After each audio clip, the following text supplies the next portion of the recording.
ये खबर SGT university द्वारा प्रस्तुत की गई है। बीजेपी अगले 2-3 साल, क्योंकि उनका 2029 का चुनाव है, वो नई पार्टी है, पहली बार उन्होंने सरकार में आए हैं, वो इतना काम करेंगे बंगाल में, इतना काम करेंगे बंगाल में कि तृणमूल का कोई नेता 2029 को घर घर जाके बोल नहीं सकेगा कि हमको वोट दो, क्योंकि लोग पूछेंगे क्यों आपको वोट दें। जो सरकार सत्ते में है वो तो सारा काम कर रहा है, नौकरी दे रहा है, महिला सुरक्षा हो रहा है, ये वो सब कुछ, तो यही बात है।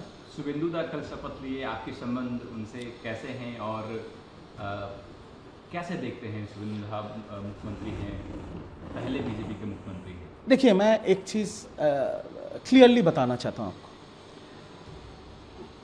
देश के इतिहास में, भारतवर्ष के इतिहास में, देश स्वतंत्र होने के बाद अगर 10 ठो पॉलिटिशियन का लिस्ट बनेगा तो उसमें एक नाम ममता बनर्जी का रहेगा। और स्वतंत्र भारतवर्ष के इतिहास के अगर नेता प्रतिपक्ष का नाम लिखा जाएगा तो नंबर 1 ममता बनर्जी का होगा। पर शुभेंदु अधिकारी का सीवी, जो बायोडाटा होता है ना, हर इंसान का तो एक बायोडाटा होता है।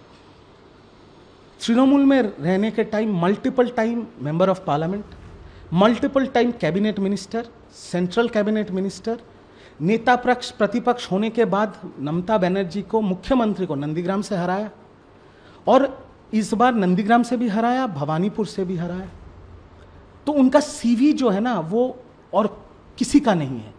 और जिस राज्य में 3-3 बार की मुख्यमंत्री ममता बनर्जी है, उनके बाद अगर इस राज्य में किसी का उस चेयर पे बैठने का हुनर या अधिकार है तो वो शुभेंदु अधिकारी है, और कोई नहीं है, कोई उनके आसपास भी नहीं है।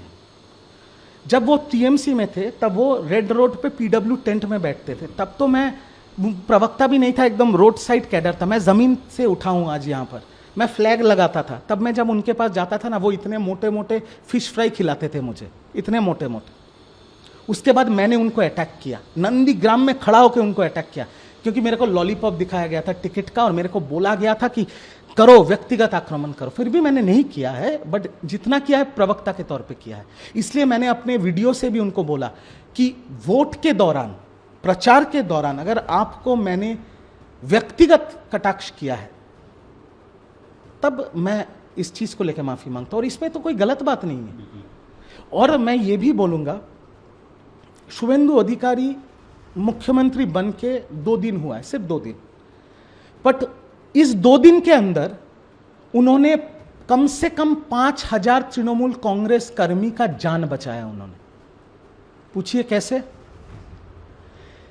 मुख्यमंत्री शपथ लेने से पहले 6 तारीख को उनके पीए को गोली मार दी गई, एकदम सिनेमा स्टाइल में, जैसे हम लोग वेब सीरीज नहीं देखते मिर्जापुर वगैरह, सिनेमा स्टाइल में उनके पीए को गोली मार दी गई। अगर उस दिन हॉस्पिटल से निकल के शुभेंदु अधिकारी बोलता कि अभी बदला होगा बंगाल में, उस रात को 5000 तृणमूल कर्मी का खून हो जाता बंगाल में।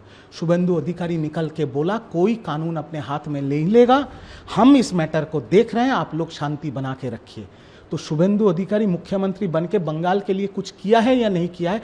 कम से कम 5000 तृणमूल कांग्रेस कर्मी का जान बचा लिया, और उसके लिए मैं उनको सैल्यूट करता हूँ। आगे एक बंगाली के तौर